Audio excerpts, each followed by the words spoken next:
Yung mga magulang natin, nung mga dalaga at binata, hindi nangungutang, pero nung lumabas ka, nakuha nilang mangutang para sa iyo.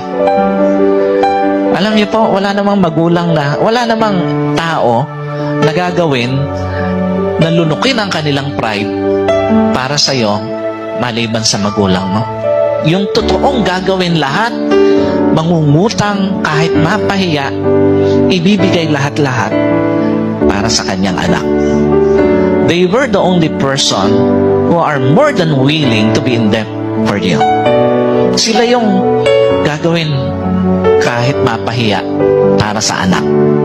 Marami pong mga magulang, again, natutong lunukin ng pride para sa kanilang mga anak.